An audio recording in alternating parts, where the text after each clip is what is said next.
I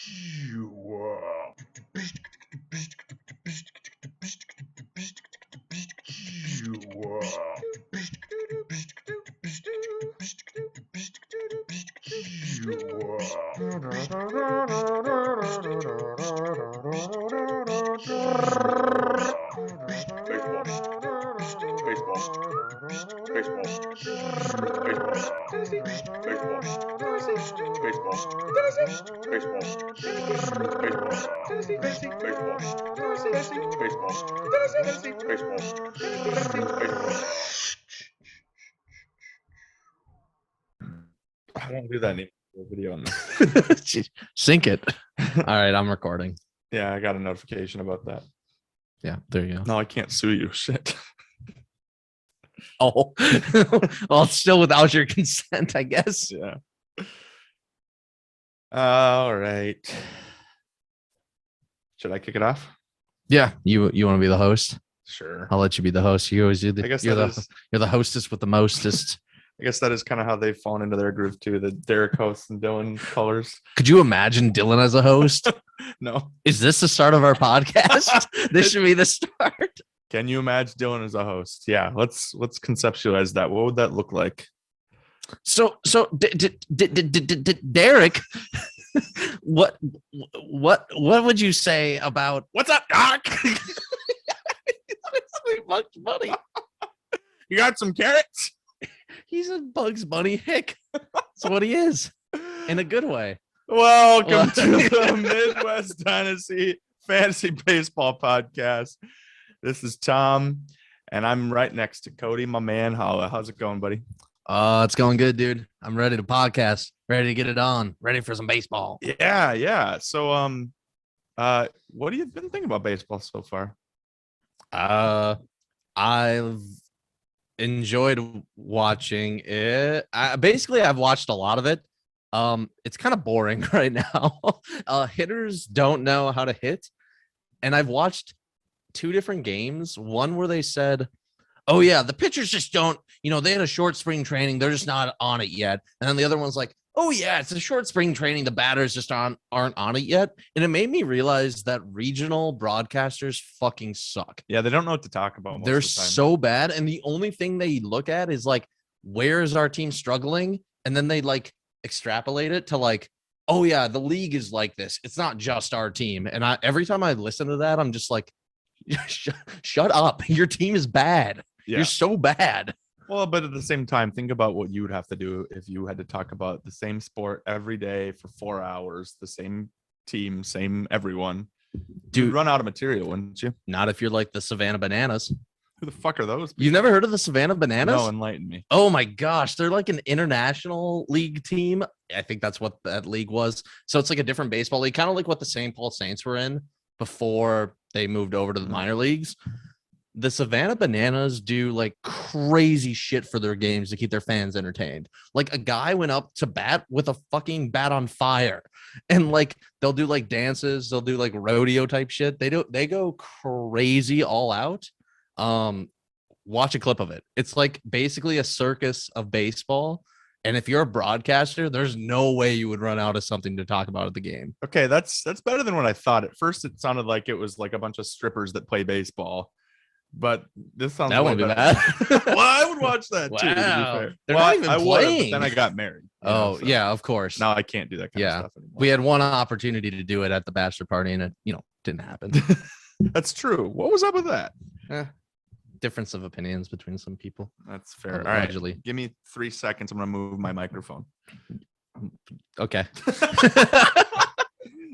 I realized that in order to talk to you, wait a minute. Your microphone actually needs to be up there. Yeah. Oh, you're doing the other side. Well, yeah, because otherwise, every time I want to talk to the microphone, I do this. Yeah, I didn't feel as intimidated. I like you. I know now. I'm making eye contact. I don't want to do this anymore. I read recently that people that have trouble making eye contact are very likely to have ADHD, and I realized I'm one of those people. I have ADHD, but I don't struggle to make eye contact. But I find myself like, I'm thinking about something really hard like this. I'm demonstrating for you. Oh, okay. I was wondering because it seemed like you brought up a stat on something and then said I'm the opposite. No, and I was like, Oh, how does your stack come into play then? No, it's something I'm working on. See, Okay. right there, I just did it. I could have Oh, said yeah. that it's something I'm working on, but I find myself like looking around a lot, or like when I'm thinking I do this, it's better I to do just that too. I think it actually makes people more comfortable to do that though. instead of just staring at you Yeah, all the if you time. only stare at me, I feel really So uncomfortable. maybe I'm not part of the statistic. No, I don't think you are at all. Okay. I think uncomfortable is like whenever you talk, you never look at the person. Like if I was just to talk to you like this and never look at you, like that makes you feel uncomfortable in a different way. Well, you're making me feel better. I thought I was like different or something. I thought I was one of them. I mean, you are different, just not in that way, I guess. Cheers to that. Yeah, cheers. Well, we're trying to be a little bit better. As everyone's now aware, we have some competition in our space. Even though we sponsor them, they're also our competitors. Yeah, we're literally like their owners. Like, again, not in a slave way, but like just in like a product way. Well, it could be in a slave way. That's true. I mean, what if we said, oh, you're only allowed to post on our YouTube if you get us beer every time we ask for it? Oh, they'd be such great bottom bitches. For sure. Sure. Yeah. Good sluts. This got really erotic. Sorry. Yeah. Well, I figure they're kind of like corner workers. I mean, they were in Las Vegas. I figure it was only because they needed money, so they had to literally sell their bodies. Yeah, and think about how lame you have to be. Instead of going to get grinded on, instead of going actually exploring Vegas, you're sitting with a phone on a table, I imagine, recording a podcast. Yeah, I mean, who records podcasts anymore? Couldn't you do that anywhere, though? Yeah. Is my point. Yeah, Vegas. What's next? Were they going to fly to France? So that also, did you feel any Vegas as a part of the podcast? No. Seeing that we couldn't see them. Oh, I would have loved if they like did it in a strip club. I mean, do we know that they actually were in Vegas? No, we don't. We don't. We have no idea. For all we know, they could have just been in my basement. Yeah, I wouldn't have known. And they said Vegas. We're in Vegas. Yeah, look at us. We're also in Vegas. Oh, ring a ding ding, jackpot. Cheers. Can we start this off with a roast? Yes. Of their podcast? I think we just did. Or can we continue the roast? You just want to keep breaking them down? I do. I prepared some content here. Are you ready? Oh, yeah, absolutely. All right, here we go. Cody, did you... Okay. Did you hear that they don't have a name yet for their podcast? Yeah, I did. Derek and Dylan. Yeah. Well, I think they should. I don't know how to do this. Oh, that's a great joke. Man. All right. Beep. Let's start over. I think they should call themselves the Double D Podcast because it's just a couple of boobs talking about a sport they don't know. Oh, I like that one. At least we have both won a championship. Ooh. Wait, did you just diss me? So the roast shifted from them to me. I got excited. I wanted to make that. How did that relate? That was part of my didn't even relate to the previous joke. It was part of my material. Don't blame me. Okay. Great material. I mean, their last podcast they called Fuck, Marry, Kill. More like two women bang on a podcast talking about the best looking baseball players. Yeah. All right, ready for my last one? These are like your delivery is Norm Macdonald, but your jokes are not Norm Macdonald. They're not that level. Yeah, they're uncomfortable, but not uncomfortable enough. Oh, okay. What can I say? My next one. Yeah, go for it. This podcast was Fuck, Marry, Kill. What's their next one? Pillow Fight, Truth or Dare. Yeah. Got them. Fucking idiots. All right. Fucked. Moving on from that segment, unless you wanted to roast. What do you call Dylan and Derek in Las Vegas? I don't know. You tell me. Two boobs shitting in each other's mouths trying to make a podcast. Oh, it doesn't really have this any should meaning. Not be our day job. No, I think this is why we stick to baseball. Yeah. Can we accept they're funnier than we are? Oh, for sure. But like, that's never where we were going to get them. What's our niche? We're smart. Oh, that's a good point. Like they're not very smart. Niche. Yeah, that's for sure. Do we know their IQs? Dumb IQs. 09. Yeah. I don't know. I think our niche is the fact that we're the OGs. We're like the pioneers, the innovators. Right. They couldn't have done it without us. I see. It's kind of like Dre and Eminem. Yeah, exactly. Except in this case, we're both Dre and Eminem. They're more like Yellow Wolf. They're like or something like that. That's so obscure, but I like it. Yeah. Yeah. I was thinking Waka Flocka, but There. I like that. Flocka. Waka Flocka. I go hard in the motherfucking paint. Okay. Let's talk some fantasy baseball. I think that intro was a little rough, so we got to try. I think they're questioning whether this is actually a baseball podcast anymore or just a really roast care, podcast. No, nobody listens anymore. Fuck them, they'll listen to it anyway. Fuck it. Yeah, little piggies listen. In other news, Chris Paddock sucks. He had a good start. The last start against the Royals, 5 innings, 2 runs, 5 Ks. Yeah, that's like fair. a 1 whip. Yeah. I mean, it's the Royals, but yeah, he isn't what he was since his rookie year. He's been like this, which is weird because I loved him after his rookie year. Yeah, me too. I remember that happening, and I was like, "Oh, that's cool. He's gonna be what we thought he was." Yep. And now he's nothing. It's a bit disappointing. Well, he's still only 26, 27. No, yeah. I mean, like give him another couple years. Maybe he has like a Rodon thing where he gets like 2 more miles an hour to his fastball. Yeah, and never know with pitchers these days, man. I honestly have no idea. Yeah. So hopefully you can. I'm still happy with the trade, even though our bullpen has kind of been bad. But I mean, it's just Taylor Rogers. It's kind of like whatever. Yeah, agreed. Let's talk about what's been happening so far this season. Yeah, Does that sound good to you? Yeah, I'll share my screen here. We can go over technology. Week 1 results. All right, here we go. So I'm just going to kind of go over quickly through kind of the order that they appear on. The first matchup that we had here was, the better podcasters beating the lesser podcasters. Of course. So me beating Dylan 6-4. Really not a lot to say here. My batting did exactly what it was supposed to. It just went off and crushed him. Pitching needs some work, but I have a lot of injuries there. But, maybe his batting would have been better if he had a catcher that wasn't in the minor leagues. Yeah, why is he still going with that strategy?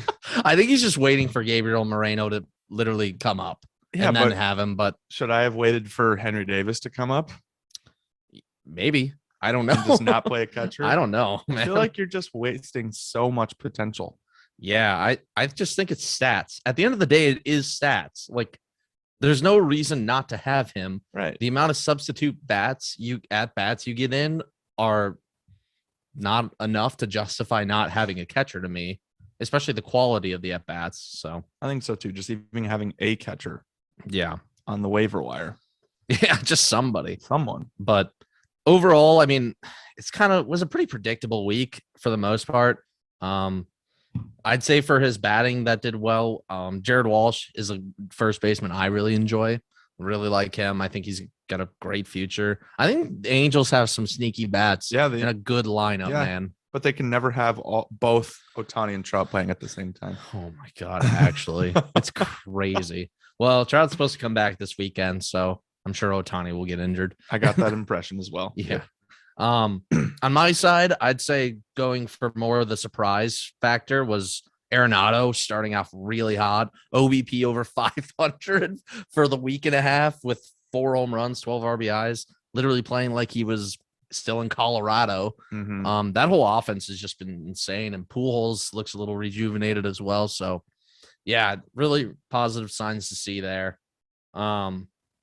Quickly moving over to pitching. For him, Kyle Gibson, literally 2 starts, 16 Ks, a 3 ERA, less than a 1 whip. I mean, this is a guy that he's had good seasons. And he throws like 86 miles an hour. I watched one of his starts the other day, and I was like, what the fuck is happening? Is he really that slow now? Yes. Because his sinker used to be like 92. He was throwing like 86 the other day. Wow, that's crazy. I don't understand how he's good then, but just finds a way, I guess. It's kind of what he always does. Yeah. Another former Twin. And then on my team, even though you can't see all of his stats here, the guy that I actually want to highlight is Nestor Cortez Jr. The guy I picked up had an insanely good start against Baltimore, 5 innings, 12 Ks, like 1 hit, but mostly the Ks, which was, I get it's Baltimore and they suck, but I was kind of surprised. He's kind of more of like, he doesn't have overpowering stuff. Yeah. But what he has, which I think most good pitchers I've seen that have this, is a good cutter. A cutter has become like the most important, like one of the most important pitches for every good starter. Like there's only a handful of them to me that don't have them. Why do you think that is? I think it's the fact that it's got the velocity like a fastball, but the cutting action to provide a different look. Yeah. So I think it's the fact that you can kind of have both. And then if you can combine that with accuracy, even just getting a little movement to kind of get it in and out of the zone. Yeah, I think it just helps a lot. That's just kind of my feeling on that. Is it's just another good deception pitch. And like, I actually do think to a certain extent drops, especially with like sinkers, because sinkers are kind of been a dying pitch lately. Like they just don't work as well as they used to. And I think it's just because like they just had like they're more of a vertical drop. And when actually having a horizontal like plane is just seems to be a better type of pitch. That's fair. To me. But well, yeah, all of your experience hitting against major league pitchers. Yeah, for every time I've done that. But I don't want to talk about us anymore. I want to move on. Okay. And go to. Can I make a quick correction? Yes. I think I was thinking of Kyle Hendricks. Yes, that would make way more sense to me because he does throw like 87. Yeah, okay. Yeah. Because I was like, wait a minute, Kyle Gibson, and you seem pretty confident about 92. Yeah, it's Kyle Hendricks. Yeah. Okay. He just baffles me. I was just watching a start from him for the first time in a long time. So sorry. Yeah, I have him on my team. I know what he is. The definition of like throws like 87 to like 74. Yeah. And he is, if he doesn't hit his corners, he gets rocked. But he is really good at hitting his corners. He generally has been. He was in the top 3, I think, for changeup accuracy, which is like, how close he could get to the corners. But he's off to a kind of a poor start this year and had a bad start last year. But before that, he had like 5 seasons in a row where it was all like a little bit over 1 whip and like mid-3s ERA. So we'll see if he can return back to form and if last year was just a blip. But yeah, he seems like a reasonable person to own. He's a fine person. He's a person I could easily see dropping off my team later this year. That's totally fair. Yeah. But moving on, we have Sam and Derek, and Sam, I will say, put up a little bit of a fight in batting. Unfortunately, he didn't hit his innings limit with pitching, which I think I don't know if he would have won those categories, but even if he could have gotten close, it would have been nice. But overall, if you're Sam, I mean, I think the batting is something you have to be really encouraged by to see that, like, he was only down by 2 home runs and down by 3 RBIs or 3 runs. And I mean, 13 stolen bases. Like, holy Christ, man. He's got a lot of speed because the Mondesi pickup. Yep. Mondesi. Bellinger had 3 stolen bases as well. Mm-hmm. Kelnick's starting to kind of pick it up too. I've watched him play. So to me, I think if I'm looking at his team and kind of who I'm most excited for, I still think it's maybe Jesus Sanchez this week. It's Spencer Torkelson. What are you talking about? Yeah. He's up here. Yeah. He's off to an insanely good start. Okay, it's not that good, but like, I mean insane as far as the OBP. Yeah. Like anytime. Oh no, that's his whole thing. Yeah, his patience is really, honestly, it's to a fault though. I think that he is.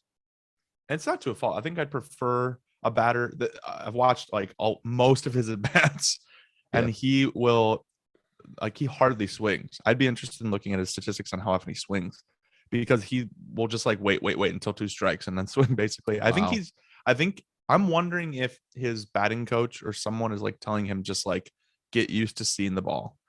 I think so. I think that's the way you have to be, because I think like every rookie, like it's like just it's a unanimous thing they do with rookies. It's breaking ball. Yeah. They don't let rookies see fastballs at all. And then most of the time rookies just keep chasing it. And then they strike out, aka Julio Rodriguez and Bobby Witt. It's what's going on with both of them right now. They're going to adjust. They're going to hit, but they need to just get used to the breaking ball. That's a pretty accurate way to put it, I think. Yeah. Whereas with him, I think Torque is just laying off every pitch. Like, and I think it also goes back to the fact that he does have college experience, college baseball experience, seeing a little bit better pitchers there. Better curveballs too that you can see from college experience. So It could be that. But I'd be interested in seeing stats on people that did well in college and then did well in just like high school and see what if there's a benefit to going to college. yeah, I'm sure it'd be really tough to look at because there you have to profile in a certain way too, like a top 10 picks and then go from there, and then how long it took them to get to the majors, like minor league success. I'm sure a degree in like economics really helps for baseball too. Yeah. So anyways, I just wanted to highlight them. Biggest thing I would say, I know we can't see it exactly right here, is his big three pitchers just all doing well. Shane Bieber, Corbin Burns, who had a bad first start but had a great second, third start now, and Logan Gilbert's looked really good too. So he's got a good young pitching and staff. Mackenzie Gore looked good the other day too. Yeah, don't forget about him. Yeah, that's true. And then he's got some other guys around there, so I think the pitching's coming along. It's just not there yet, which is fine. But he has three good starters to build it around, and he's got all the prospects in the world. So I'm sure he'll look to trade those eventually for pitching. So I think he's in a really good spot. I think so too. I was telling him before the season that, and also #tanking, he doesn't even have a ninth starting pitcher. Sorry, that was a separate thought. He's not starting a ninth starting pitcher. He doesn't have a ninth starting pitcher at all. He just doesn't have a ninth pitcher. Is that tanking? Oh God. No, yes, no, I don't know, man. It's tricky to say. Like, I don't know anymore. We don't have to talk about this in the podcast. Yeah. But at the same time, it's like, what's the limit? What's the line? Is it okay because he has someone on the injured list? I think to me, yeah, for sure. If he has somebody on the injured list, then yeah, that's just yeah. I mean, if he's not filling up his roster, like if he has available roster spaces right now that he could use, then yeah, that's like kind of tanking. But if he has, that is kind of what's happening. I mean, does he have available roster spots or no? No, what do you have to drop somebody? But who cares if he has bench players? In my eyes, like who cares if he has bench players or not? If he's not starting a full starting lineup, didn't we have issues with that before? Where people wouldn't start a starting lineup? Yeah, I mean that's what's happening right here. I think the issue with it before, from my understanding, was that people were intentionally benching players to not have a starting lineup. So what's the difference between intentionally benching someone and not owning someone? The difference is you can justify the fact that it is more beneficial, or he feels it's more beneficial for his team to maintain batting prospects than to drop them and add a free agent pitcher. Yeah, that's the difference. Versus you can't really make the argument that dropping or not starting pitchers is beneficial for you. Yeah, but I think that it's also beneficial for him because he's not getting those extra counting stats in pitching, so he's losing more games. Yeah, that I'm not saying that it's tanking or not, but it's like, it is. Seems like or not. It is, bit. But it's close. It's close on the edge where I hope that doesn't consist and keep going. Would have it made a huge difference this week? No. Like, I don't think he would have won ERA or WHIP anyways. Those are but stats. There might be a couple weeks where it doesn't get to it. Yeah, there could be. But I mean, like this is already the third year, I think, of Sam losing. Or is it the second year? This is the second year. So I don't know. We'll see. I think it's I think that it would have to be a discussion of the league in order to come up with a solution. Do I want to be that guy to bring that up to everyone in a recorded setting? I don't know about that. Yeah, I can't believe no hidden agenda. Should we start recording the podcast now? Yeah, definitely. Gosh, glad we got into the rules.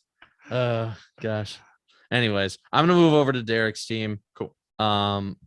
Big thing is Pete Alonso off to a good start. OBP is still really low, but 14 ribbies is a good week to have from him. And the Mets hitting, honestly, is just really good. Up to down, which is crazy because they're getting good production from a lot of different guys, but they don't have like what I consider to be a superstar lineup. It's pretty damn close. I mean, their top 6 is like pretty unreal. It's not like no, it's good, but it's not unreal to me. The top one is Frankie Lindor is the best hitter there. Right. And then where do you go to after that? You go to like Marte. Starling Marte is good, but he's good for stolen bases. Good. But like, would you take those two over Byron Buxton and Carlos Correa? I wouldn't. Like, and that's a middle of the road team. It's pretty comparable. I'm not saying I would take him over him. I don't think it's that comparable personally, but I mean, both Lindor and Carrera just like struggling former superstars. And then Marte Except is Lindor hasn't been struggling this year. He's been fucking no, he has great. been doing really well this But year. yeah, Marte is good. To me, Marte is a better fantasy player than he is a real player. It's possible just because the stolen base output. But Yeah, that's why. yeah, I think he's a good batter, but he doesn't have the home run production, the power. I'm saying you compare it to top tier teams. Like if I stack them up against the Dodgers, they don't even come close to me. no, I agree. I think they have good batting, but they're also getting production out of like a lot of players that are like a little bit like they're fine, but they're not great. Like I think I looked at it going in today, and they had like some like kind of like not no name guys, but it's like Mark Canna, for example, had like an average like over 350. And like same with Eduardo Escobar was up around 350. Like they have a lot of really solid batters. Well, that's why I was just saying they're top 6 or like 5 or 6. I made it very clear. I wasn't saying the whole lineup. No, I know, but I mean those are guys in the top 6. Mm-hmm. So I'm saying like they have good depth to their lineup, but they don't have like when I compare them to other lineups, like I don't think they're top 3 to me or top 4. As far as my mind of like lineups, just pure lineups. I think that team, but anyways, going back to the Pete Alonso thing, they just have been a very good hitting team, especially singles and doubles, I think is what I wanted to just say on them. Sure. Going down to Derek's pitching, honestly, I think I want to go with relievers here, which is the combination of when you have Josh Hader and Liam Hendricks, how are you not going to be fucking amazing? Yeah. Like 20 saves and holds. I think he cornered the market, and somehow he still got 123 Ks also because of Carlos Rodon. I said this to start the year. Or what during our draft, I think I said I was pointing out that I was looking at relievers, and I was like, every time I would look for him, I was like, oh, this guy's got to be available. Nope, Derek's got him. It's crazy. It was like Seawall and Romano. It was like all these no names that I mean they're not no names. He just made really good pickups early on last year. Like even Liam Hendricks when he got picked up, like when he was still in Oakland, it was like who would have known that he would end up being this like the closer and like top 5 fantasy closer now. Yeah. He just invested heavily in it and he's paid really good attention to it. Yeah. So he's just kind of got it all figured out from that side of things, which is kudos to him. I'm completely the opposite. I don't have anything figured out with closers. I suck at that area. I made a lot of investment in it during the draft and pickups, but yeah. He also just like the Carlos Rodon thing is just interesting because it's like Rodon's like the number 1 pitcher to me right now. And so it's like, I don't know. It's crazy to think that that's happening. He was like very much a guy I was thinking like he could be good, but it's Rodon. You just don't know. Like, who knows? But man, he has been MLB's best pitcher so far.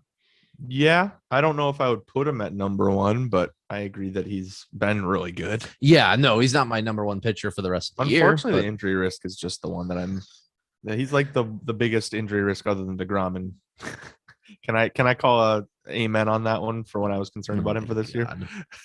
I hate this. This just feels like confirmation bias. It's funny that my 2 guys, my DeGrom and Tatis, being down on him. It's so funny because where they got hurt had nothing to do with previous injuries whatsoever. They're compensating. God damn it. That's so triggering. Whatever. We'll see when they get back. I'm just saving them for the playoffs. Yeah. I mean, get hurt now, and then I can have them later instead of the opposite way this year. I have. Yeah. Or you just got to get it out. Yeah. I just need them to get injured right away and then be here for playoffs. I have learned that. Yeah. Really. I mean, it's a long season. It's a marathon. Yeah. And I definitely used to just like, I mean, early on, I think every dynasty player learns that like it is so much better to consider long-term effects than like make a panic trade because you have one person that you can't start. It's like, okay, do you have prospects that could fill that role? Okay, well then just pick someone up from the free agency to fill that. And like if they're terrible, then maybe you look into filling that role like later in the season. But yeah, there's so many pickups you can make during the season that you don't have to make a panic trade. Oh yeah, I think there's no need to, especially this early on. Like I think I've put offers out there still just from ways I think I can still improve my team, but don't judge it right now. It's like less than 2 weeks, like a little bit over that. Like we're not even 20 games into the season. Like guys have a hot 20 games and then they don't. And that's kind of all about understanding your players too. Is your player that's like consistently good, or is your player streaky? Right. Like I have Kyle Schwarber and he's been hitting like piss, but he's the streakiest player alive. Like I bet you he'll have a week where he hits like 6 home runs and everybody will be like, "Oh, Kyle Schwarber, top 5 left fielder," and I'll be like, "No, he's just like he's like on the lower half, and that's where he belongs because he's up and down, up and down." And so, especially with pitchers, I think more so than not, pitchers are the guys I'm not really concerned about yet. Oh yeah, it's too early, and they're still getting stretched out. Yeah, they're not even fully like. God, now you just sound like a broadcaster. Oh my God, actually. Except this is actually true around the league, unless you're like the exception of a couple pitchers, but pretty much every pitcher isn't allowed to go like fully stretched out, i.e. Clayton Kershaw, no hitter. Oh my Can't gosh. get fucking 9 innings in. No, perfect game. Perfect game. Sorry, yeah. And Shohei was perfect through 5 yesterday too. Yep. Anyway, but fun fact. Sadness. But I don't want to talk about Derek anymore. The Evil Empire. It's a good name. I like it. Can we give it like best name in the league? Do I have to? I just can we give him something? I feel like I just roasted him all podcast. The Evil Empire. Yeah, we can give clever. It to him. It's clever. I saw that and I was like, that's a good one. Yeah. Good job. He did it. You did something good. Anyways, fine. Moving on. Nick beat Matt this week 5-4-1. So big win for Matt or for Nick, especially without Ronald Acuna. I think just being able to come out kind of even in these situations is a big win. I think I want to start with, I'll just keep going on Nick's team and just looking at batting. It kind of looks pretty even all around. Is there anybody that jumps off the page to you? How bad Bobby Witt is, but we already talked about that. Yeah. He was a positive. Stephen Kwan is pretty nuts. Oh my God. But I don't know how sustainable that is. Yeah, I don't know. We'll see. That whole offense, I feel like, has been outperforming itself. Like if I have to go on the freaking players free agent list and see Owen Miller again as a top pickup, I think I'm about to fucking freak. Like, oh my God, it's like this guy's okay. Yeah. Let's simmer a little bit. Yeah. I think to me it's just like kind of just Stephen Kwan is a big one to call out. I think Rafael Devers just continues to be just solid. Yeah, he was pretty solid for the last couple of years though. Yeah, no size there as everything. Really not too much else on that end. Let's go to pitching. Pitching again, we talked about it before, but Clayton Kershaw, if he's able to really return back to form here, I think he had a decent start. His last start, I didn't think it was as good actually. You mean the one before the perfect game? No, the one after. Oh, the one after. That's right. Yeah, he still got 7 Ks, 4 earned runs, a little bit over 1. Honestly, not a bad start. Like the earned runs look a little bit unlucky to me with the fact he had 6 hits and no walks. Yeah. So I don't know. I think it's just a little unlucky there, but he's still looking good. He still gets the strikeouts. He's a good pitcher to own. Still right the now. GOAT. Yeah, he's still really good. Yeah, he's really good. I think one thing to note too, starting off a season, and this kind of went into where I thought it was going to be, but it looks like they're turning it around, was Milwaukee pitching. The first week of the season, Milwaukee starters sucked. Yeah. Brandon Woodruff, Corbin Burns, Freddie Peralta, they all were sucked. really bad. And then it seems like Burns and Woodruff have they've had good starts the last start now. But Freddie Peralta still yeah. He still has a great K per 9, but he is kind of just like, I don't know. But he's always been like this.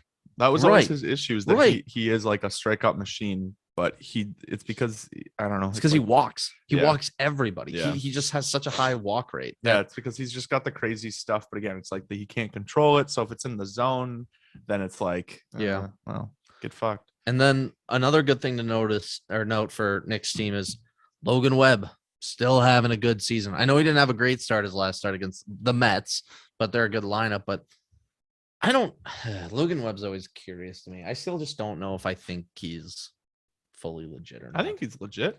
I think I I'm mean, sure he's going to be, and he's going to continue to be, but there's something about him that just maybe it's just his name and the fact he came from nowhere.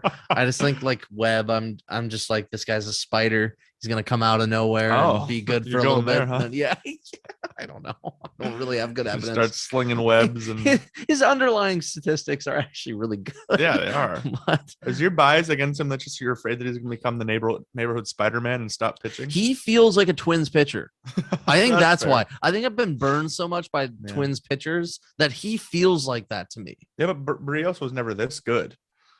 Yeah, I know. So I'm saying that he can't be a Twins pitcher. Stupid. The best pitcher since Santana wasn't even as good as Logan Webb is, so you can't even compare it to a Twins pitcher. Oh, don't you talk about Carl Pavano that way. And Twins legend Carl I also Pavano. want to be very clear and be on the record that I don't think Barrios was a Twins pitcher. I think all along he was wearing a Twins prospect, yeah, but he was wearing a Twins uniform. But that guy looks nothing like, acts nothing like, throws nothing like a real Twins pitcher. Yeah, the real Twins pitchers I know throw 4 different fastballs and have an ass changeup, and then have that's all. Yeah, so they're all ground ball pitchers. Exactly. If I have to hear they're not a strikeout pitcher, but they're a ground ball pitcher, a pitch to contact, I'm like, you're not good at your job if you're pitch to contact. It's like saying it ain't hard work, but it's honest living. Yeah. It's just what have you been doing with your life? And they're just oh yeah, I've been a coal miner and this is all I do. And you're just you don't want to do anything else to make a better life? And they're nope. This is my home. Pitch. That's what I'm saying. I don't think Barrios ever really was that typical prototype. No, he wasn't. He was better than a coal miner. That's why he was good. Yeah. But let's move on to Matt's team. For him, the big one that sticks out to me is Josh Bell kind of having a little bit of a resurgence, especially with that Washington team. They have a good lineup. I mean, adding Nelly Cruz, they have just a solid middle of the order now. So I think he can continue to get RBIs. And I think he's kind of perfectly placed there, especially with Juan Soto's OBP being just ridiculous. So he's going to keep having those RBI attempts. And it's just a matter of whether he can just keep making contact and solid contact at that. I agree with that. I've always liked Bell ever since he kind of had that huge season where he was just holy shit, how did that happen? He's always a weird player to me because I'm always why did Pittsburgh trade him? I just it seemed like they traded him way too early and they didn't really get anything for him either. Yeah. So just a weird trade. I loved it for Washington. I still love it for Washington right now. Yeah, that's pretty much all I have to say on that one. And then let's move down to his pitching because I don't really care about the rest of his batting. I like it, but it's fine. I think the biggest one to me here, and I want to go kind of back to Twins pitching, is Joe Ryan. Actually looking good. He's had some good starts. He just had another really good start against the Royals. Yeah. I mean, they're not top teams, but I mean, the outing he had against the Red Sox they're not a bad lineup. They have good hitters. So I think when he can locate his slider, he is just so dominant. That's so true. That fastball works on its own. It's the best 93-mile-an-hour fastball in the league because it just comes at a weird angle and looks faster than what it is. But he lives and dies off his breaking ball. Is it fair to say he's just a better Bailey Ober? Oh yeah, for sure. They're pretty similar to me. But I see. They going into the draft, they weren't even close to me, which I think is kind of evident by the fact that Joe Ryan got drafted in, I think, close to the first round or in the high second, if Matt got him, and Bailey Ober wasn't drafted. Yeah. Bailey Ober we're talking about classic Twins pitchers. Bailey Ober is a Twins pitcher. He gets strikeouts. He has a decent slider, but looking at his underlying metrics, they weren't that great. They're all okay pitches to me. I think he's a good 4-star, number 4 starter. That's fair. I don't really want him any higher. I don't want him there. Whereas I think Joe Ryan can be a really good number 2. Yeah. I don't think he's an ace. I don't want him to be my ace, but I'll take him if he can be just a solid number 2. I watched him on a couple games last year, live actually. I went to like 2 Twins games and he was pitching in both of them. It was like his second and fourth start. Okay. So, yeah, it's fun to watch. Yeah, and He's got pretty good stuff. I also really like him because he came from the Rays, and I trust their ability to make a pitcher. That's a reasonable thing. Yeah, I'll take that 100% of the time. That's reasonable. Other than that, with Matt, I don't really have anything else to highlight on his team. Anything you want to discuss? I don't know. We never talked about Matt Brash, by the way, even though it's a little too late for that. Where is he? Whose team is he on? He was on Nick's team. Pretty sure. Yeah. Did I not go down far enough? Yeah. No, I don't know. I just thought about that. I was. Oh, there he is. Oh, yeah. Yeah. He's That pretty guy, that guy's good. Yeah, I know. That's why I was not to go back to Nick, but like, holy shit. I'm just a big fan of Matt Brash. I watched his start the other day and I was like, holy fuck. The way his pitches move. What is this? He's already on like that, like there was like a top 10 list of the new nastiest pitches, and I think it was his slider, his curveballs on there. He's got or it might have been a sinker, whatever it was. Am I thinking someone? Is he the one that has like a knuckle curveball and slider or something like that? I'll be honest, I haven't really watched many of his starts, so I don't really know. Yeah, whatever. But I know that I've seen highlights of him and that he looks pretty good. Such tight movement. It's like, oof. Yeah, that's baseball right there. It's awesome to see a guy come up and just have that kind of success and that kind of stuff. Yeah. It's awesome this year that we've been so incentivized for young players to come up. Yep. We haven't had to wait for these rookies for a month. Mm-hmm. We can actually have them now. So I've loved that. Yeah, I agree. The game is becoming a game of youth. Yeah. Let's go to the matchup between you and Gronley. I'd say overall looks like you guys had pretty good batting. Gronley had a resurgence in batting, especially we had the top 2 batting. Yeah, I think so. Exactly. And then pitching, again, really close. Overall, just a really close week for you guys. I'd say your pitching was a little bit like you do you have injuries? You didn't really get that. I don't get the volume. Yeah, I was gonna say you didn't really Castillo and Lynn out. Yeah, gotcha. They're a huge part of my volume from last year. Yeah, and McCullers. Yep. And I haven't really addressed it because I figure once they come back, that's enough. Three pitchers is pretty significant. I mean, if you can kind of go 5 and 5, if you can go even when you have major injuries, and then when you get the guys back is when you're gonna get your wins. That's why I was talking about what I talked about the other day. Yeah. Or not, what am I saying the other day? Earlier in the podcast, I was saying I'm just gonna be patient. Right. So, I mean, for your team, again, like 4 and 6, just took the L on that. Looks like Contreras, nice little cheap pickup, paying off for you a little bit early. Yeah. Going kind of strong. Ty France has been playing well. Lindor is the one I want to talk about. I know we can't see it in week 1 here, but he's really picked it up in week 2. Dude, he's back. And he hit a home run tonight too. Yeah. They're just like, today I watched that game. Yeah. He is back, man. Dude, he's awesome to watch again. And that offense, like I said, I don't think they're elite, but they do things that I've really enjoyed watching. I've seen them do a ton of hit and runs. Yeah. Which is like super really exciting. They're a really exciting offense for non-home run teams, which is kind of like what I really like about them. And then their pitching doesn't hurt. So I agree with you. It'll be nice once you get Teoscar back too. That's a huge blow. The thing, yeah. But everyone has injuries, so I can't complain. Yohan Moncada too. Those are my big ones. Exactly. Oh, that's who I want to discuss. CJ Cron, man. Oh my god, dude, that was a pickup. That's what. Yeah. This is what I do every year. You guys are always like, make trades. I'm not making fun of that. It's a great strategy, but it's just not my style. My style for the last 3 years has been, don't do anything until trade deadline or during drafts. And that's pretty much when I make all my moves. And I made some pretty significant moves this year. Yeah, because you drafted him in like the 3rd or 4th round. No, I think I picked him up after the draft. Oh, really? I thought you drafted him. I might have taken him. I thought you took him in the 4th. Or yeah, 3rd you round. might be right. I might. But either way, it was I remember looking at it. Oh, you're right. I think. And because like it was between him and Bobby Dahlbeck for me, and the only reason I went with Bobby Dahlbeck was because of the age. Yeah. But yeah, I mean, he's just crushing it in a super good hitter-friendly park. I don't know why he wasn't drafted earlier, to be honest. Can you explain that to me? I think a lot of people take a little bit too much time to go for the to go good for players. prospects. No, to go just for deep prospects. I guess at what point do you keep all those guys? Because every year Right. I find myself in a position like, okay, I already have my prospects, Yeah. or I need like one. It's really hard for people to break trends of what they think about players too. I guess. I think like with Yeah, CJ, Sager Chrome was always just like meh.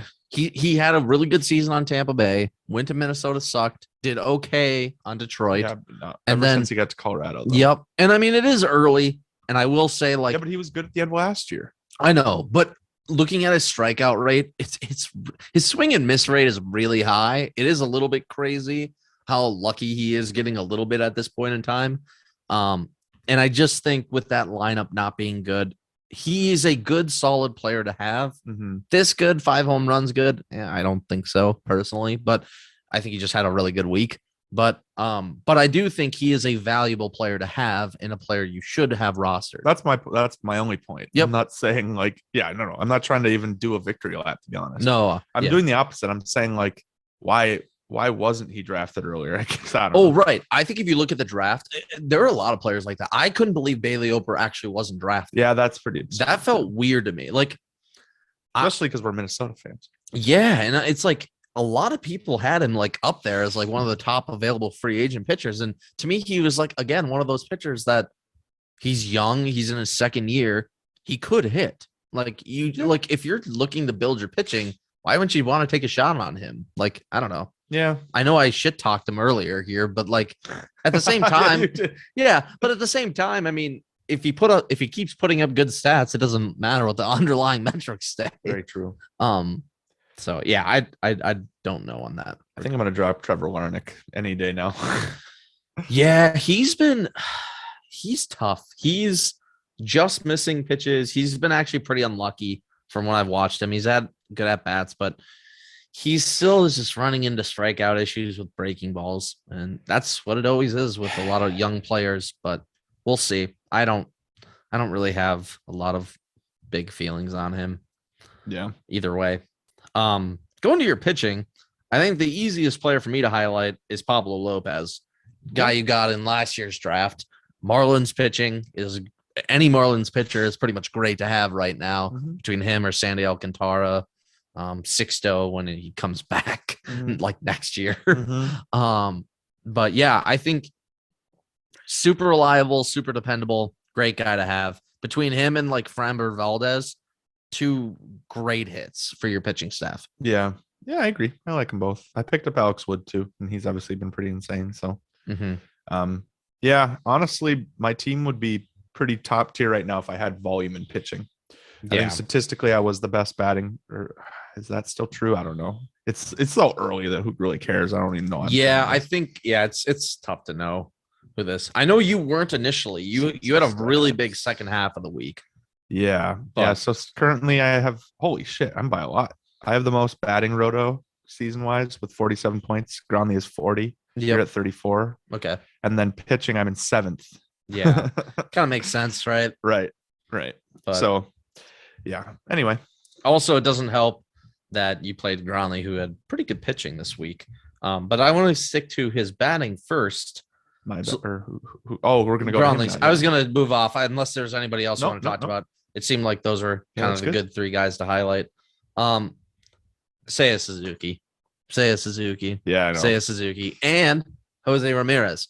The trade and draft pick that has literally reshaped his offense completely. Is this maybe finally the year? Is that what his team name should be? Yeah, I think out of all of the teams right now, out of all the teams that aren't me and you, I hate to always say it that way, he is up there for being one of probably my favorite to make playoffs right now.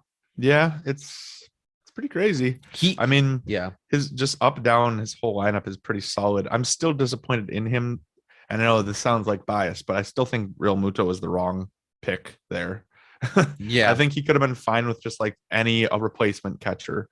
And I don't like the idea of drafting a 31-year-old catcher that's on the decline. Yeah. I didn't like it at the time. And for me, it didn't even matter. I ended up filling it. So it wasn't even for me. And so I'm trying not to be biased with that. Yeah, anyway. It's tough. Tyler Stevenson, who he drafted, I think just had basically as good of a week as JT Realmuto. And, yeah. At least for what I can see, what they played as No, far as that. it's true. It's true. That's I don't know what. I just want Grunley to succeed, so it's hard not to want to micro every one of his decisions because he's so close. If at this point, if he makes every decision correctly, he can actually be a really good team. Yeah, I mean, he's got the offense there. It looks like I don't know who you had available. Castillo was there too. Castillo is there. Castillo's value to me is so much higher than Real Muto's. Yeah, I know that sounds crazy because everyone thinks of Real Muto. I think Real Muto's name is. I think Real Muto's name is starting to not be Real Muto anymore. I don't think. Like everyone thinks of him as like number one catcher for the last 3 years, but he's trouting right now. Yeah, I still think of him as like a top 2 catcher, but I get where you're coming from there.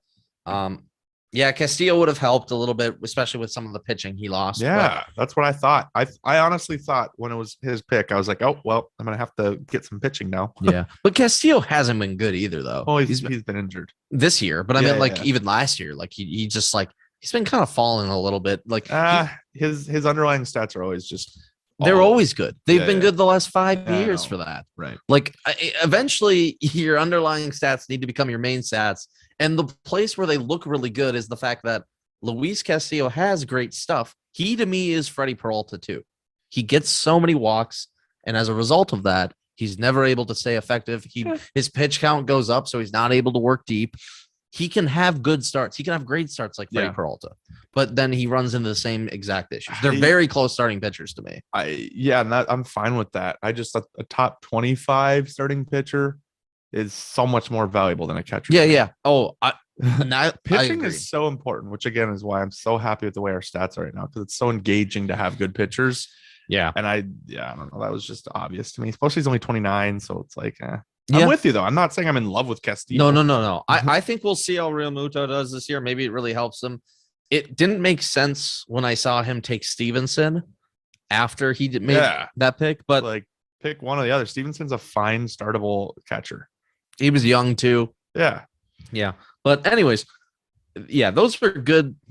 Like Seiya Suzuki though, like we talked about it earlier. Man, I'm crazy. That's nuts to me.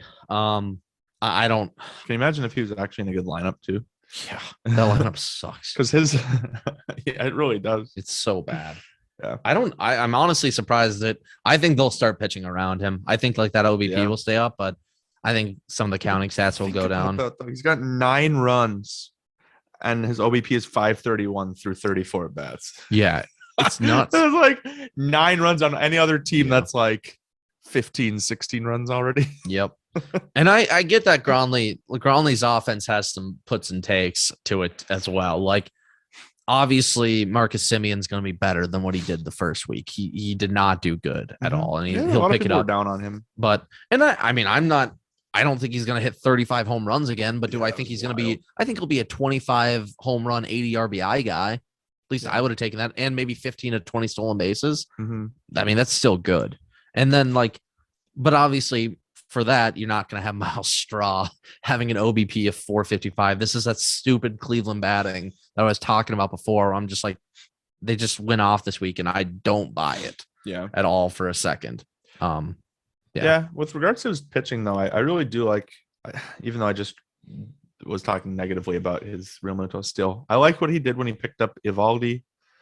He got Bassett last year, too. I really like Chris Bassett. I mean, he's been insane. Yeah, it's been really good. I think wasn't it like, I think the start yesterday was the first time a New York Mets starter had allowed more than 4 earned runs in a start. Yeah, that's wild. It was nuts. Again, that starting lineup the rotation is just insane. Yeah, and he's like one of the few pitchers that throws 6. Like, doesn't he throw like 6 pitches? Chris Bassett. Oh yeah, he throws like every different kind. To me, what sticks out with him is again. Guys overperforming that he got those in majors prospects. Yeah. Joe Musgrove has it looks like he's finally everyone owns Joe Musgrove. Finally doing what every analyst has been saying. Yeah. And I get that it's early, and we'll see how he keeps going. No, he was good. I disagree with you. This was he was good last year. Yeah, because he was. And then, dude, and I haven't seen. Has Jesus Luzardo had another start yet? since that Yeah, because he's last got one? 9 innings. So what did he do last game? It Four couldn't have four been good. innings, Oh 7 yeah. hits, 4 earned runs. Yeah. So not nearly as good, but God, I he was like such a high I like the prospect. first start against the Angels a lot. Yeah. It looked really good. He looked I don't anytime you can put up 12 strikeouts in a game, especially with 5 innings and against the Angels, no doubt. Mhm. Like we'll see. We'll see if Miami can turn him around. He maybe just will take time, but he's got the stuff still. Yeah, and last year he ended the season with 5 innings, 11 strikeouts against Philadelphia too. So it's like He's got it in got him. the strikeout potential. Yeah, I mean, what? He's only 24. oh my god. Yeah. He is a great guy to me, in my opinion, to own. He's Yeah. still years away, I think, from being really, being good, but he's 24 though. And keep in mind, yeah, Ground even has Dustin May Yep. and Matt Manning too. Yep. So both, yeah, he's I don't know. I guess what yeah, he's made some good decisions in the last few years. Even though I know he traded Corbin Burns away, he did it for the offense for Jose Ramirez, and that one was tough to stomach for me to watch him do that. But yeah, his pitching's doing a lot better than I thought it would, and if it can just keep carrying him, yeah, it's gonna be great. And I really like Aaron Ashby. I think he's another guy right there that in a year or two you could hear really good things about him as well. Yeah, yeah, he's got solid relievers too with Duvall, Green, Loizaga, and Soto. I mean, they're not like as good as Derek's, obviously, but it's the point where it's like it gives him the stats that he needs over there. So he could pick up one more guy there. But yeah, I could see him sneaking to the playoffs, making a run. Yeah, who knows? I think so too. Going down then to our last matchup, we have the trash can man himself, Anthony, with a 7-3 victory. I will take a little bit. This one I felt kind of bad for.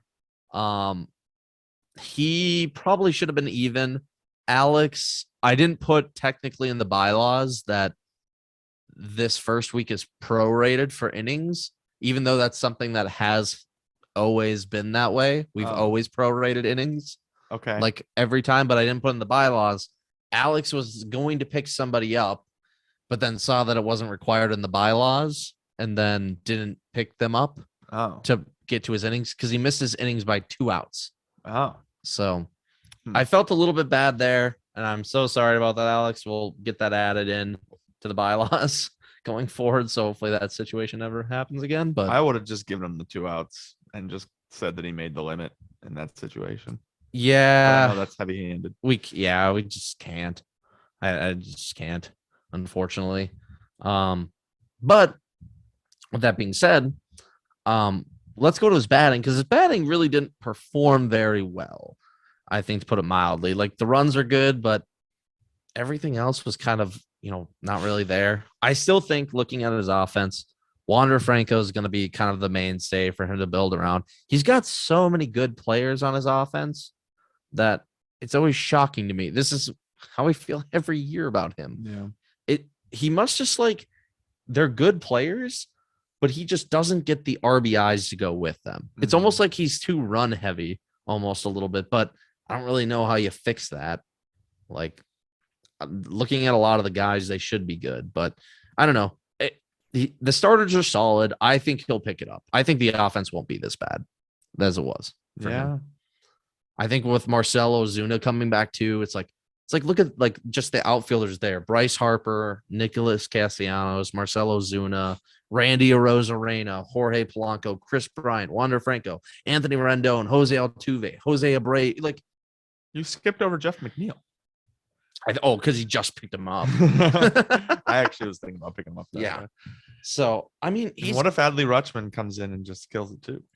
Dude, exactly. He's got the batters for it. And then I still believe in Kirilloff. I know he's injured right now, but his minor league success and his approach to the plate to me is too good for him not to be a good hitter. Yeah. It's like he's like the difference between the way I watch his at bats versus Trevor Larnach's to me aren't even the same. They're just, they were also completely different prospects. Yeah, but just the stats, they look pretty close wise. But if you actually watch the at bats, they feel way different. Also, let's look at the fact that on his pitching staff, a couple things I want to point out. One, good pickup with the Scott Barlow. That guy is so solid. Yeah, I agree. I should have done that. And I am definitely regretting a trade from a long time ago with him, which I figured would happen after 2 years. Dylan Cease. Oh He's yeah. looking good, man. Like I think he didn't have a great start today, but I think it was fine. It was four earned runs, 3 Ks, but before that, 5 innings, 1 earned run, 8 Ks, just consistent. Yeah, I like Dylan Cease a lot.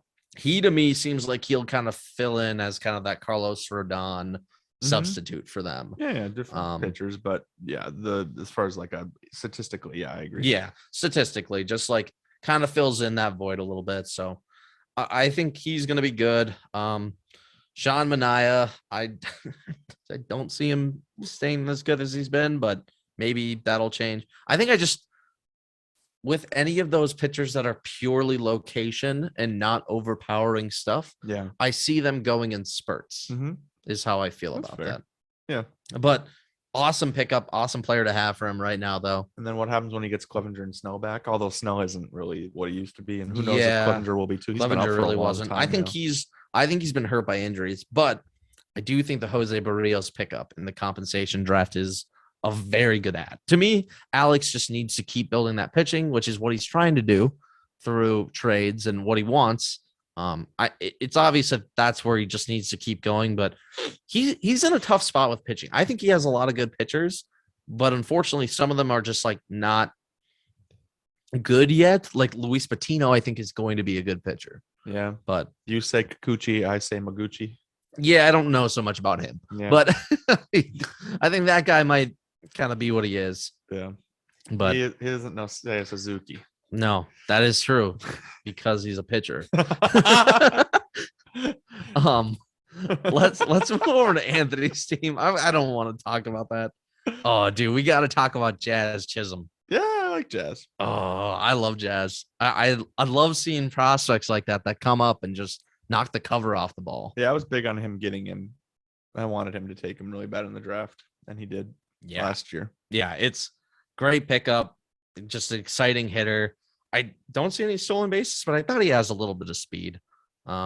Maybe that could just be. Yeah, Anthony's problem has never been the batting. No, exactly.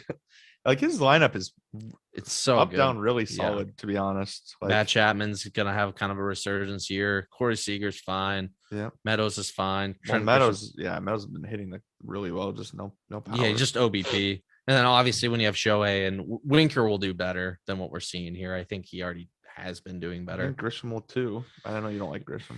I don't like Grisham as much, but he's been doing terrible this year. So I think he's got to do better than that. Yeah, he's not going to be this bad. Verdugo is actually a hitter. I'm very happy that he's performing well on his team. So he's got the batting. We know that. Like it's a playoff worthy betting. It's not, or it's like at least top 5.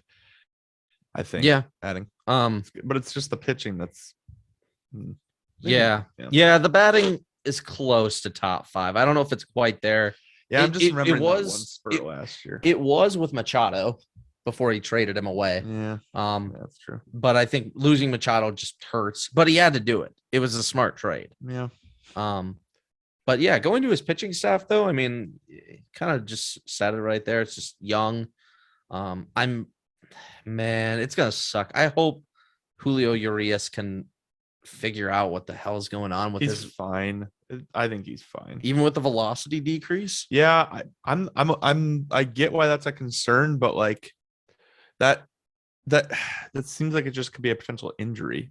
Or like, which I guess that is concerning. I'm concerned by it. I think also it just sounded like just general off-season laziness a little bit. Yeah. Which who knows if that's actually questionable the case. Morality. But he does. Yeah. I don't know what that has anything to do with being lazy. But I just remember reading when I owned him, he had like a domestic violence charge against his wife or whatever. Yeah, I'll be honest, I don't know that much about it. This is stuff I had heard. But he has other places where it could be good. I mean, Taylor McGill has stepped in really well for Jacob deGrom's absence. He's really good. Yeah. I love Tyler McGill. Yeah. And then he's got great building block pieces like Alex Manoah and Kyle Wright. Kyle Wright to me is going to be a little bit of he was always the high prospect. And it's how many guys do we need to talk about this? Where it's just like, don't give up on them. I get it if you're trying to compete. That's what makes it so hard is because so many people are trying to compete. But if I'm a bad team, man, target those bad first year pitchers. I agree. Target. That's why I think I know what Anthony's trying to do. He's probably like, I want to be at least semi-competitive, but I think he went a little too hard on trying to have a competitive pitching staff instead of just like owning his batting. Like I don't know. Yeah, he's tried the kind of a different route, but to be fair, we used to make fun of Gronley for doing this, for building the pitching staff, and then he made the trades to get the batting from it, and now he's looking like a good team. So who knows? Yeah, that's fair. Yeah. So we'll see. I mean, obviously, Ian Anderson's good. He slumped early on, but right. It's again, like we said, and Trevor Rogers should be good too. Just another Miami pitcher that I would buy into. A lot of these guys are like the guys that I've definitely looked into picking up. Yep. And then he swooped in and got him before I did. I think the Johan Duran's one's going to be really good. I think he'll just be a reliever, and I think eventually he might be the closer. Maybe if he can. I mean, he's got the strikeout rate. He's got the stuff. I don't know if they're ever going to put him into the rotation. I just don't see it anymore now that they've started him in the bullpen. But maybe. Yeah. It's a good player to have regardless. Yeah, for sure. So overall, I mean, looking at it though, after the first week, we have Derek in first, Anthony in second, and then it's a tie between me and Gronley. Then it goes to Nick, if I'm just quickly doing this. Nick, and then it would go to Matt, and then you have a tie between you and Dylan. Then you go to Alex, and then you go to Sam. So we know that there's going to be movement still within that. Well, yeah. Let's talk about actual season stats, because that's more descriptive to me. Sure. You want to look at the first week season stats? No. Just the overall, like up to this date, I guess. Oh, sure. Just go to the standings or the season stats. Because Gronley's number 1 there. Then it's Derek number 2. Then it's me number 3. Then it's Matt number 4. This is all Roto. Oh, sure. Yeah. And then it's you number 5. Yep. Which the reason I'm pointing this out is because this seems to be much more reflective of actual team performance versus standings. Right. I get that. I think that's fair. And that's also to date, though. Like, of course, those standings were just through the first week, where this is total season. But yeah, which is why I was pointing it out. Yeah. It's more right. You want to point it out because you want to point out the fact that you were lower in the standings, but because you faced Gronley, it resulted in you being there. No, I promise that was my intention. Yeah, maybe not your conscious intention. My intention was to show that those are the top 5 teams to me, and it reflects in the stats. Yeah. I don't think Gronley's number 1. No, I don't think so either. I think Gronley could be number 3, though. Yeah, sure. I think he's close. I think Derek and Matt will kind of battle out the last position, but I could see Nick if he gets Acuna back, I could see him potentially making a run. You just don't know. Right. I think there's only a couple teams I think I know for sure won't make playoffs. Other than that, yeah, Sam and Anthony. Yeah. Other than that, I feel like I'm pretty positive everybody will. And Anthony, everyone's gonna make the playoffs, or not everybody. Everybody else will be competitive. Sure. I actually, there are a couple scenarios that can happen, even for Sam and Anthony, that can make them competitive. Whether it happens and that's where they go, but they have paths, at least to me, where it's like, no, I would bet a lot of money that Sam or Anthony won't even get close. Like I would bet like 10 to 1. Like that they're both will finish 10th and 9. No. But I mean, to have a playoff chance, you have to at least be in 5th place. Yeah. Then I agree with that. That's what I'm saying. I don't think so. I mean, you could be in 6th and have a playoff. Yeah. Chance. I mean, you're only 2 spots away from the playoffs. Guess. Yeah. I think one of them could be even 6th, though. That'd be pretty insane. No, I don't think so. So yeah, I guess I would bet 10 to 1 on that too. I'm saying that I see where they could. Sam has the top 3 starters that he could build around his pitching a little bit this year, and he has the prospects that if they hit, yeah, I guess if he but I know Sam isn't going to do that though. Sam would have to trade to be competitive. There's no way he does that. I think he's going to say no matter how good he is, he's going to say I'm still not even close to being good enough to win. So I'm going to win another year. Yeah, he's not even starting a 9th pitcher. Yeah. Well, for now, yeah. I think we'll see. I think it depends on after this week. I agree with you. Had he actually won some weeks, I think Sam is still a person that if you can be competitive and you see your time, strike. That's my impression of him. But sure. Yeah, I don't know. Starting off 1-9 doesn't help. Yeah, no, I think I think between that and then what this next week's probably going to be from him, I haven't honestly looked at where the standings are at right now or where the scoring's at, but yeah, I'm sure after 2 or 3 weeks it'll kind of be where it was at before. Yeah, but he's already losing 2-7-1. Yeah, no surprise. Yeah, but and tanking. Opinion tanking. But yeah, I think to me, what I also want to discuss about really quick is kind of, I don't know if this is early on, is kind of going back to what I said about the Mets. I feel like there has been a little bit of a shift in the game with home runs currently. And maybe, again, I said, maybe this is just because it's early. And, but home runs are down a little bit, projected to be down from where they were at last year. Big fan. Stolen bases are projected to be up from where they were last year. They had the first day since 2018 where there were more stolen bases in a day than home runs. Big fan. Yeah. Those are great changes to the game of baseball. Yeah. And I saw that there is also a report that from minor league implementing pitch clocks, games have decreased by an average of 20 minutes. Okay. So that moves it from like a 3-hour game to like a 2.5 hour game, 2 hour 40. Cool with that. So just fun little things I'm bringing up about the game that we could see reflected in fantasy is, does the importance of a 30 home run hitter actually mean what it meant before, like in like the late 2000s? Yeah, I don't know if home runs are going to go down that much. Yeah. Right. It's not so significant, right? No, it's only like they're projected to decrease. From where I saw, it would be about 400 home runs. Okay. In total. And basically home runs last year, I think were around 5,100. Okay. So it'd be about like a less than a 10% decrease, but somewhere around that if they continue. It is.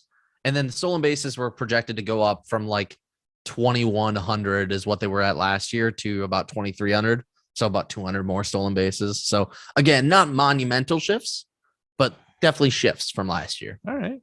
Yeah. Just from what I've noticed, or the kind of just quick math I did earlier. I hope there's more stolen bases, and I think there will be. I think base running has really come back into play, and I think hit and runs are strategically becoming way more of a thing. I think teams are realizing that, yes, the random possibility of doing a hit and run is not good, but it seems like they're easily able to zero in on situations where it does become advantageous. And then they do that, and they've been able to actually execute it. Yeah. So. Yeah, but the real question is, are the correctly called strikes going to go up? Oh my God, dude. It's already so bad. Yeah. It's already been so bad. There have been a couple of games where it's just like, it's hard not to be a man yelling at cloud. Yeah. It was just like, God, who was it even? It was, of course, I was watching a Tigers game. I forget who was pitching against us, but we got so many balls that were strikes. And it's just like, and again, what sucks about it is that in like football, of course, you always cheer like when the false start happens and it's not a false start, or like when the pass interference happens and you're like, oh, that's not a pass interference. You still are happy about it. In baseball, I don't know what it is, but I'm not happy about it. No, because you feel like they don't earn it. Yeah, right. Even if it's on your own team, you don't feel good about it because you feel like, had this been pitched here, and here, like these different games, it wouldn't have been called. Like this out wouldn't have happened. Like it doesn't feel good getting lucky. I know. It feels good feeling like you actually won the game. I'm just so sad about it. I have to bring it up at least once a year. Yeah. Because I'm sure you'll bring it up more than that. I know. It's the thing that bothers me the most of any sport, to be honest. It feels so shitty when a player like has to look back at the ump because they're paid millions of dollars to be good at baseball and they know that it was a ball. And then the ump calls it a strike. And it's like, what is this game? Yeah. I think it's up there. Basically, each sport to me has this type of different thing. Yeah. And I get that baseball's the easiest one to correct. That's my problem. Versus the other one. Because to me, then take it to the NFL. To me, in the NFL, it's the defensive pass interference. Right. I think it's the worst. And then going to basketball, I think it's just every fucking like foul in the paint to me, because it's like you can just like run into the paint and like even if you put your hands up, if you touch a body with them, it's a foul. Got it. watching too much Timberwolves. But And for hockey, it's not that it just doesn't turn to boxing on ice. yeah, hockey, I'll be honest, I don't really have any issues on that one so much. That Pretty one's well fun. regulated game. Yeah. Yeah, but then again, I don't really watch it nearly as much. Yeah, not anymore. I used to, but Yeah. yeah, I agree. I think that's sad. I think, but we can move on from that. I'm sorry. yeah, no, I mean, we can start talking about it. I'm sad. I hope baseball kind of figures out how to allow starters to keep going longer. I don't like shortened starters. Yeah, me either. It's not as fun. It doesn't feel as good. I'm hoping that, but I think it's just the beginning of the year, though. it is. I think for the most part, it'll get better. Yeah, I mean, like, yeah, it will for sure. There are players that are pitching deeper games now. I just hope that they're able to find ways for pitchers to still be effective the third time around. Because I think if they can just correct that, starts will stay long. Yeah, but what's wrong with what Major League Baseball is doing for that? You made it sound like, are you saying it's not Major League Baseball? You're saying like teams should figure that out? Well, I think it is a little bit of the game. I mean, I think teams, it would be nice if teams could, but it's just a viewership thing. It isn't as fun to watch teams go to the bullpen in the fifth inning. Yeah. I mean, it could be as simple as like making players essentially go a certain amount of innings during a start. And then like what you do is you end up having 6 or 7 man rotations instead. No, you can't do that because there's injury risks and shit. Like what if a pitcher's just like looking like they're laboring out there and they're like, no, you gotta keep pitching. No, I know. You could always make like injury exceptions type stuff, which then it gets chippy. Yeah, I get exactly. it. I get that you couldn't do it, but it'd be nice. As it actually makes me a way bigger fan of like the 6 or 7 man rotation because I'm like, I want my pitchers to go deep again. Yeah, but then you see them less frequently. I mean, and I'd rather see them less frequently, but see 7 starts where all those starting pitchers go over 6 innings than seeing a pitcher every 5 starts where they only go 5 innings. Yeah. It's not fun to me. Like it's not nearly as much Maybe fun. Not 7-man rotation. Let's do 6-man rotation. Sure, that's totally fine by 7 man is so many. That extra one in between. I can't imagine wanting to be a starting pitcher. It's just once a week. I actually don't think that would be that bad. It'd be about once more than it's not once a week. It'd be more than maybe less a week than and a day. Yeah, exactly. But I mean, right now it is once a week right now. Sometimes twice a week. Yeah, I don't know. Yeah, I get it. I mean, I understand why they do it, but I think it just would be fun. I understand your frustration. I think that it's early though. I think you'll stop having that frustration. Pitchers will get to 100 pitches again. Yeah, I hope so. I hope it just works itself out and they just go from there. It's just like, I mean, it's about what's best for the team, and I don't think there's any logic to say that it's better for the team to pull a starting pitcher early. I think it's just that they're being careful with injuries right now, especially because the shortened spring training. Well, that's not true. I mean, it was that way. I mean, it might change this year, and I hope it does. But I mean, I think a lot of teams prove that it is better to pull your starting pitcher after the second time through. Yeah, statistically. I think part of the issue, though, is I think teams, for better or for worse, what I actually hope they can do to stop that is you just don't make bullpens as deep.